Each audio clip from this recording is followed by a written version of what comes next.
오늘 말씀은 영적인 삶은 성도만이 가능합니다 라는 말씀을 가지고 여러분들과 말씀을 나누고자 합니다.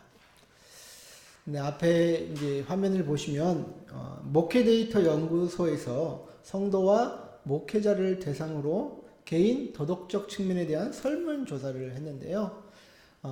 이제 왼쪽 상단을 보시면 표 상단에 있는 이제 바른 언어, 왼쪽부터 바른 언어 생활, 절제, 도덕적인 삶, 그 다음에 온유함, 다른 사람을 배려함, 성실하다, 오른쪽 아래 6번째 그 막대기까지 보시면요. 이러한 어떤 항목의 설문은 비교적 긍정적인 평가를 받았습니다.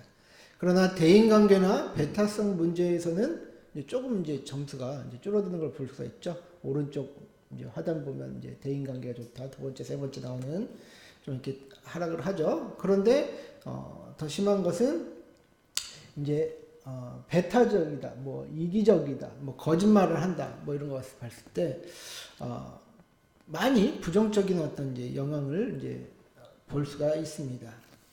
이러한 결과들을 이제 봤을 때 예수를 믿는다고 해서 우리가 이제 도덕적으로 더 나은 삶을 사는 것은 아닌 듯 합니다. 우리가 주일 예배 때는 정돈된 삶처럼 보이지만 그러나 평소의 삶은 믿지 않는 사람들과 다를 바 없이 이기적이고 또 거짓말을 아무렇게나 한다라는 것이죠. 그래서 이러한 모습들을 볼 때에 회칠한 무덤이 우리의 모습이 아닐지 저는 깊게 고민해 보는데요. 우리는 어떻게 하면 겉다르고 속다른 이런 이중적인 모습에서 벗어나서 살 수 있을까요? 저는 그 문제 해결의 실마리를 우리의 내면에서 좀 찾아보려고 합니다. 그동안 교회에서는 사는 것이 치열하고 바빠서 솔직히 내면을 잘 들여다보지 않았습니다. 그러나 기독교는 내적인 종교입니다. 내적인 신비와 어떤 초월적인 삶의 비밀을 가진 그런 종교가 기독교다라는 것이죠. 그래서 오늘 말씀을 통해서 우리의 내적인 능력과 또 하나님의 은혜를 발견하시는 저와 여러분들 되시기를 주의 이름으로 축원드립니다. 함께 봉독한 말씀을 보시면요. 두 가지 대립구조를 발견할 수가 있죠. 육신의 일과 그 다음에 성령의 일에 대해서 오늘 본문을 보면 대립구조를 나타내는 것을 볼 수 있습니다. 먼저 육신의 일과 이제 성령의 일에 대한 우리 나름의 정의를 좀 내려보고자 하는데요. 갈라디아서 5장 19절에서 21절의 말씀을 보시면요. 육체의 일은 분명하니 곧 음행과 더러운 것과 호색과 우상숭배와 주술과 원수 맺는 것과 분쟁과 시기와 분냄과 당짓는 것과 분열과 이단과 투기와 술 취함과 방탕함과 또 그와 같은 것들이라. 전에 너희에게 경계한 것 같이 경계하노니 이런 일을 하는 자들은 하나님의 나라를 유업으로 받지 못할 것이요. 자, 여기서 보시면 갈라디아에서는 육적인 일이 무엇인지 분명한 목록을 내리는데요. 인간이라면 이 안에 있는 목록쯤 하나쯤은 해당되는 것이 분명히 있습니다. 그렇게 저는 이 육신의 일을 이렇게 정의를 하고 싶은데요. 그것은 뭐냐? 하나님과 이웃 그리고 자신과의 관계를 파괴하는 삶의 방식들이라고 정의를 좀 내리고 싶습니다. 육신의 일이 무엇이냐? 하나님과 이웃 그리고 나와의 관계를 파괴하는 삶의 방식들이라고 이렇게 정의를 내린다라는 것이죠. 여러분들 육신의 일이 무서운 것은 무엇이냐면요. 관계를 파괴한다라는 것입니다. 오늘 본문 말씀 7절에서는 이런 이야기를 하죠. 육신의 생각은 하나님과 원수가 되나니 이는 하나님의 법에 굴복하지 아니할 뿐 아니라 할 수도 없습니다. 하나님과 원수가 된다고 합니다. 여러분들 우리가 우리 삶에서 그냥 상식적으로 이해할 때 성적인 문제에 빠진 자들은 그의 배우자와 관계를 이어나갈 수 없습니다. 절제 없이 다른 이와 통관하고 남자든 여자든 어린아이든 지나가던 모든 이들을 바라볼 때 음란한 눈으로 바라보게 되면 어떻게 그런 자와 함께 할 수 있겠습니까? 마찬가지로 우상을 숭배하고 주술에 빠진 자들은 하나님과 함께 할 수 없고 또 하나님을 필요로 하지 않는다라는 것이죠. 그저 자기가 알고 싶은 것 그리고 또 종교적인 행위를 해서 자기가 취하고 싶은 것 이런 것들만 취하려고 할 뿐이다라는 것이죠. 이러한 삶의 태도는 모든 관계를 파괴합니다. 그렇게 육신의 일들이 개인의 삶을 지배하지 않도록 경계해야 한다라는 것이죠. 그러나 이러한 것들을 완전히 벗어난 채로 살아가기는 정말 힘듭니다. 걸어만 다녀도 우리의 욕망을 자극할 것들이 얼마나 많습니까? 그렇게 우리는 적당히 타협하며 어느 정도 육신의 일들을 즐기며 살아가고 있지는 않습니까? 완전히 벗어나려는 의지와 생각도 없습니다. 그러니 순간 절제하지 못하고 육신의 일이 내 안에서 일어나도록 그것을 그냥 방치했을 때 맞이하게 되는 결과는 결국에는 파괴적이다라는 것이죠. 70년대에서 80년대에 대도로 불렸던 조세영 씨에 대해서 여러분들 아십니까? 그가 이제 대도로 불리다가 나중에 목회자가 되지 않았습니까? 그래서 근데 그가 어떤 일들을 했나 보니까 부유층 상대로 절도 행각을 벌이는 그런 일들을 했다고 하네요. 그래서 뭐 의적이다, 뭐 홍길동이다 이런 이야기도 하던데 아무튼 그가 출소 후에 목회자로 활동하며 이제 범죄자 갱생과 선교 활동에 그렇게 힘을 쓰면서 아름다운 어떤 일들을 했다고 합니다. 그러나 그는 2001년에 일본 도쿄에서 빈집을 털다가 체포되었고 2005년도에 서울 마포구 치과에서 절도를 벌이다가 다시 구속되었다라고 합니다. 이게 무엇입니까, 여러분들? 우리는 다시 죄에 빠질 수밖에 없는 그렇게 나약한 존재다라는 것이죠, 여러분들. 오늘날 이단 교주들이라고 하는 자들, 신천지의 이만희, 통일교 문선명, 구원파 유병헌, JMS, 정명석 등도 한때는 기독교 신자였습니다, 여러분들. 다 기독교에서 시작한 거예요. 그러나 이들은 죄의 욕망을 다스리지 못하고 말씀을 가지고 사람들을 미혹하는 사탄의 앞잡이를 지금 하고 있지 않습니까? 육신의 일은 결국 사탄의 일이며 이러한 일들은 하나님을 대적하게 만듭니다. 그렇게 이 일의 극단은 모든 것을 파괴하는 결말로 간다라는 것이죠. 그렇게 우리는 극단적인 형태로 나아가지 않았다고 안심할 것이 아니라 우리 안에도 언제든지 육신의 일을 촉진시킬 수 있는 그런 욕망이 있다는 사실을 기억해야 한다라는 것이죠. 그만큼 우리는 하나님의 영을 따르지 않으면 육신을 따를 수밖에 없는 나약한 존재들이다라는 것입니다. 그렇다면 육적인 일과 대립되는 또 성령의 일은 어떤 것일까요, 여러분들? 성령님이 하시는 일은 너무나도 많지만 오늘은 내적인 측면에 대해서만 좀 이야기를 하려고 하는데요. 성령이 하시는 일, 우리 안에서 성령이 하시는 일은 물과 불의 역할이다. 네? 갑자기 좀 생뚱맞죠? 성령이 하시는 일은, 우리 안에서 하는 일은 물과 불의 역할이다. 이게 무슨 말일까요? 자, 물과 불이라는 것 자체가 완전히 반대되는 물질인데 성령이 우리 안에서 물과 불의 역할을 한다니 이게 무슨 소리입니까? 하실 수 있으실 텐데요. 여러분 성경 곳곳을 보시면 하나님이 하신 일들이 물과 연관된 구절들이 많습니다. 한번 볼까요? 이사야서 44장 3절과 이사야서 55장 1절 여러분들이 한번 한 목소리 같이 좀 읽어주세요. 시작. 나는 목마른 자에게 물을 주며 마른 땅에 심리가 흐르게 하며 그 다음에 오라 너희 모든 목마른 자들아 물로 나아오라 돈 없는 자도 오라 너희는 와서 사 먹되 돈 없이 값없이 와서 포도주와 젖을 사라. 자, 이렇게 이제 물에 대한 어떤 이제 언급이 있죠. 하나님은 갈급하고 메마른 심령들을 부르셔서 해결할 수 있도록 약속을 해주시는 것이 하나님의 말씀입니다.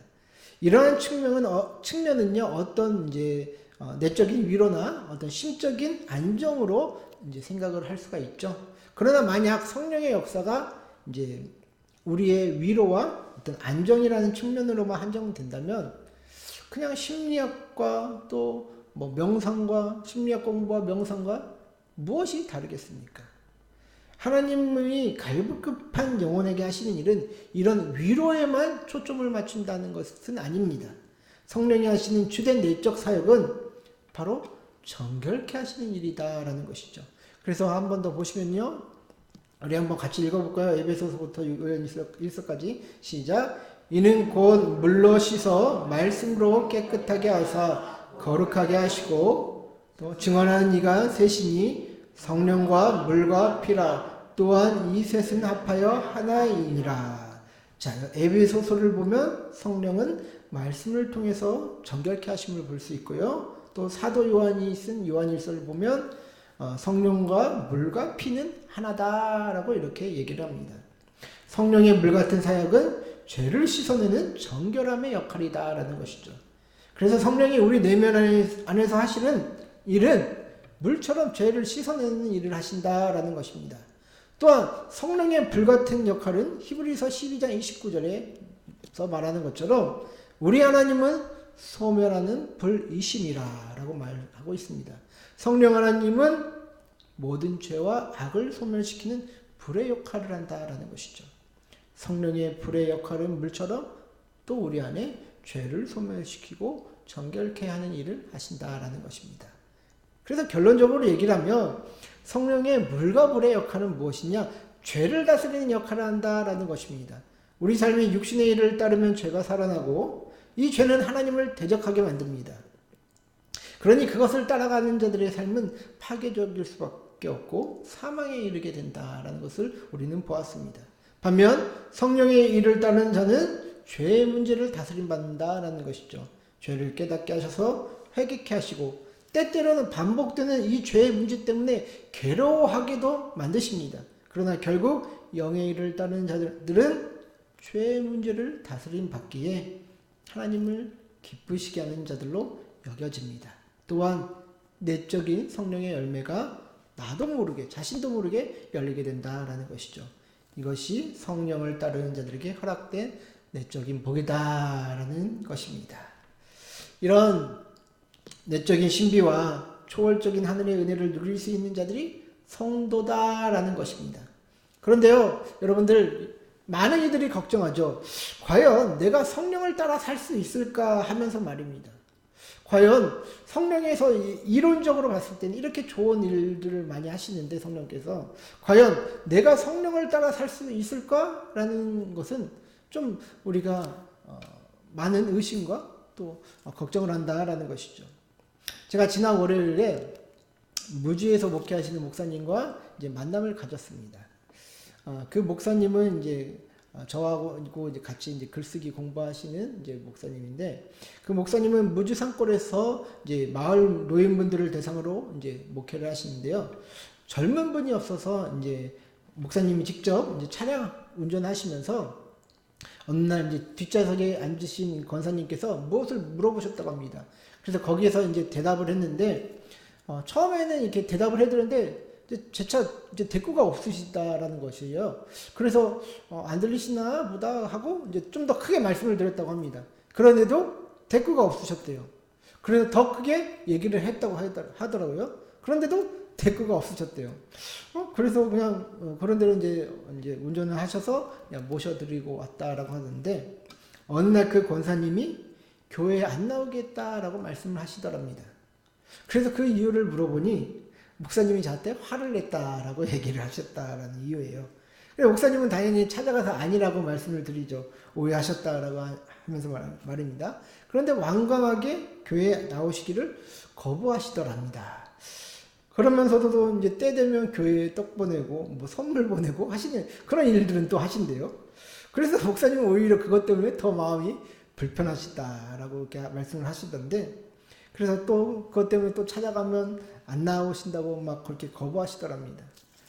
참 작은 오해에서부터 시작된 문제가 자존심으로 번져서 어떤 완고한 고지에 빠지는 이런 모습을 보게 되는데요.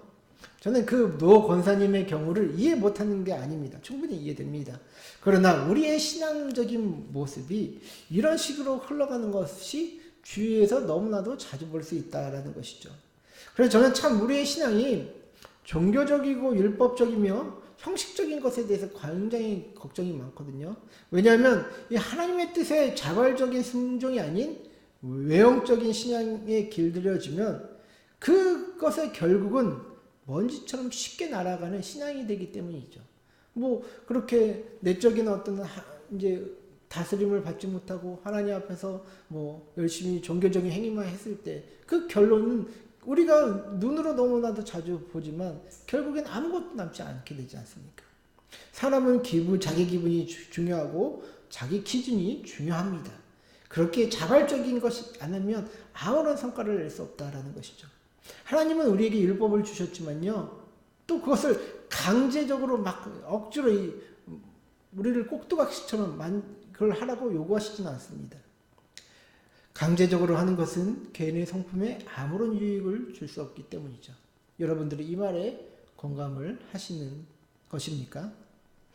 저는 조선시대 때 일어난 사건이나 사고를 이제 적어놓은 이제 정약용이 쓴 인간답게 산다는 것이라는 책에서 어떤 놀라운 이야기를 하나 보게 되었는데요. 여러분들에게 좀 소개를 해드리려고 가지고 나왔습니다. 한번 여러분들 들어보세요.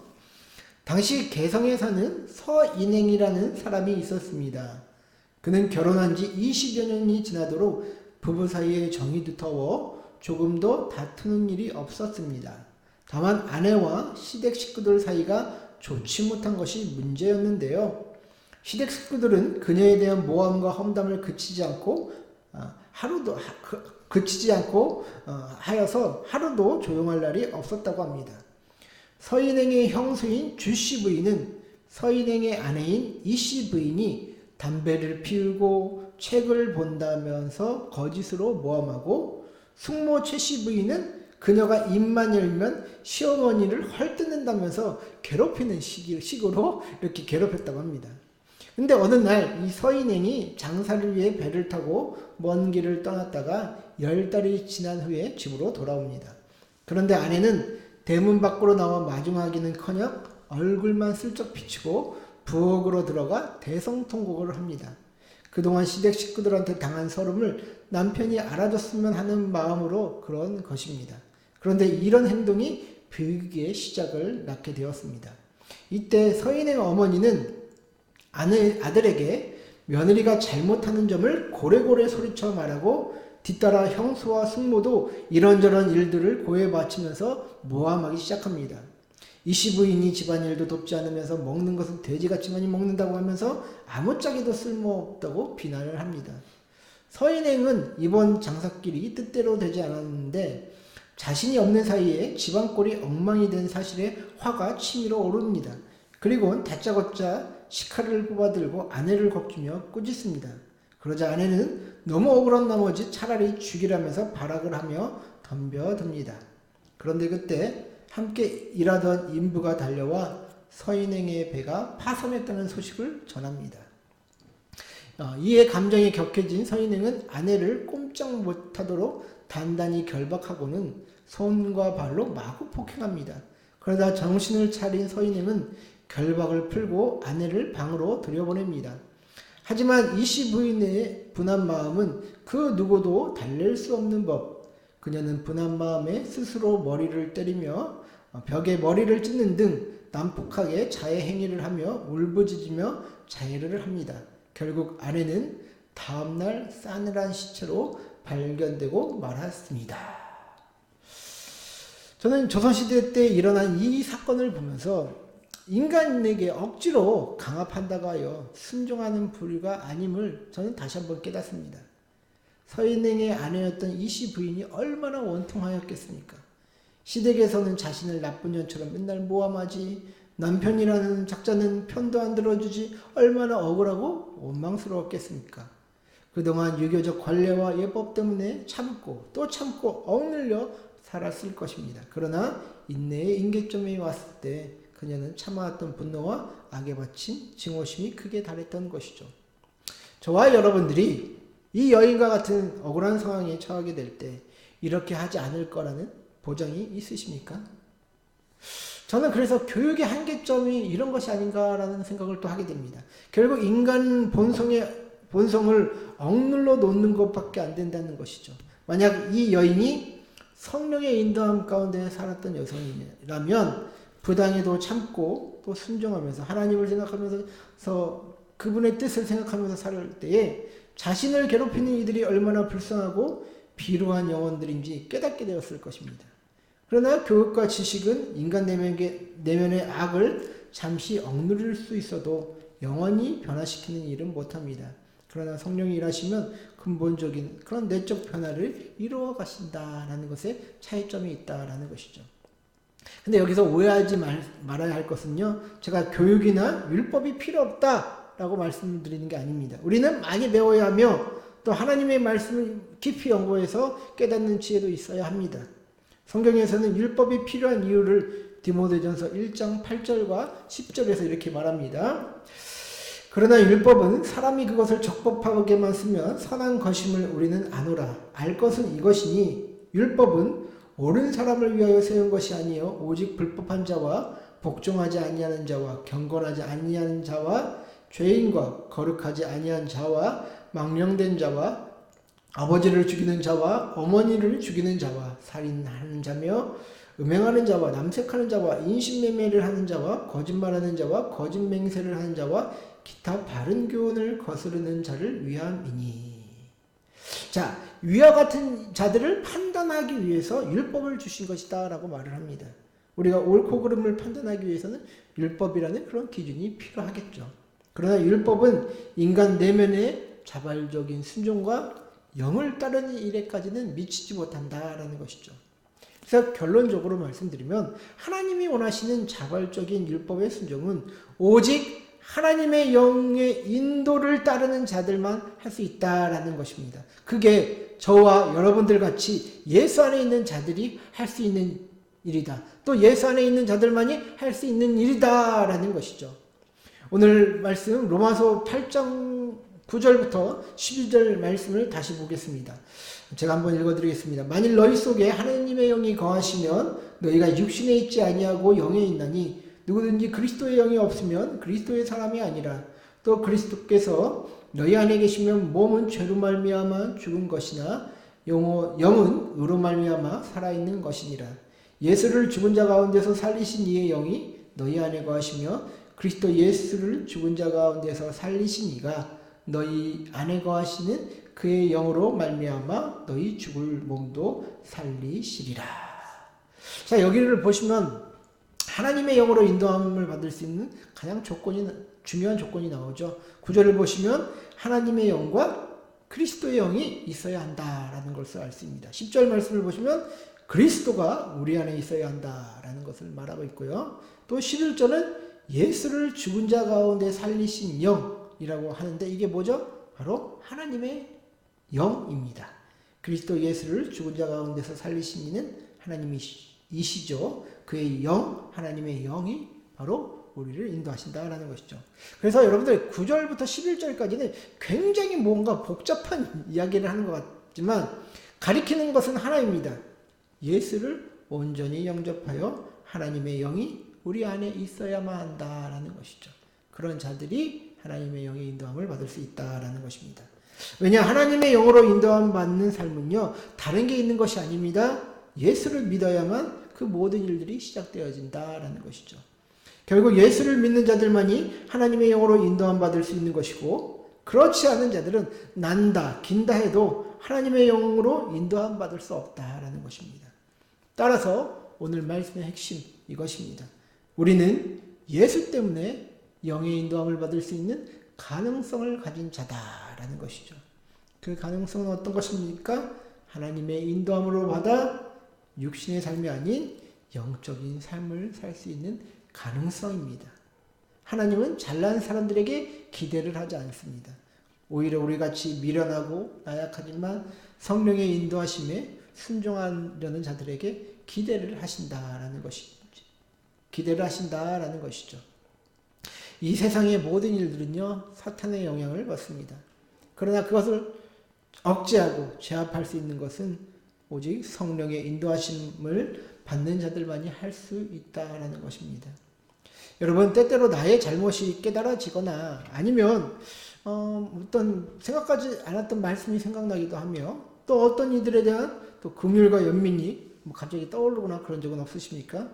아니면 갑자기 나의 마음이 의식하지도 않았고 생각하지도 않았는데 마음의 감동과 방향이 나를 이끌어간다라고 느껴보신 적은 없으십니까?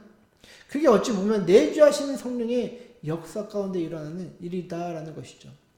저는 기도할 때 이런 은혜를 많이 경험합니다. 마음이 착잡하고 냉랭할 때 하나님의 성령이 내 마음을 변화시켜 주시는 그런 것을 느끼게 된다는 것이죠. 그렇게 부족하고 능력 없는 제가 목사의 길을 갈 수 있었다라는 것입니다. 또 우리 장로님께서 얼마 전에 오랫동안 관계가 틀어졌던 분과 화평케 되는 그런 일들도 있지 않았습니까? 그것이 어떻게 보면 하나님이 하시는 내적인 역사다라는 것이죠. 성령의 역사는 불과 같은 어떤 능력의 역사만 있는 것이 아닙니다. 성령의 내적 역사는 바람과 같고 은밀한 가운데 속삭이시는 세밀한 음성과도 같다라는 것입니다. 사랑하는 성도 여러분, 성령의 내적 역사와 열매는 그리스도를 믿는 자들에게만 피어나는 축복입니다. 그렇게 저와 여러분들은 축복된 사람이다라는 것이죠. 세상 사람들은 물질적 가치와 현상적 번영에만 살아갈 수밖에 없는 그런 육신의 일을 행하는 사람입니다. 때때로 교육을 많이 받아 그것을 억누르며 살기에 선한 인간이라는 평가를 받기도 합니다. 그러나 그것은 하나님이 인정하시지 않을 수도 있는 인간적인 만족일 수밖에 없다라는 것이죠. 그러나 우리는 교육도 많이 받지 않았고 가진 것도 많지 않은 자들이지만 오늘날 우리에게 주신 작은 십자가에 순종하며 살아갈 때에 하나님의 뜻을 이루고 성령의 내적 열매를 맺을 수가 있습니다. 그런 가능성이 우리에게 항상 존재한다는 것을 기억하시고 믿음으로 선한 싸움을 살아가게 되시는 저와 여러분들 되시기를 주의 이름으로 간절히 축원하고 축복드립니다.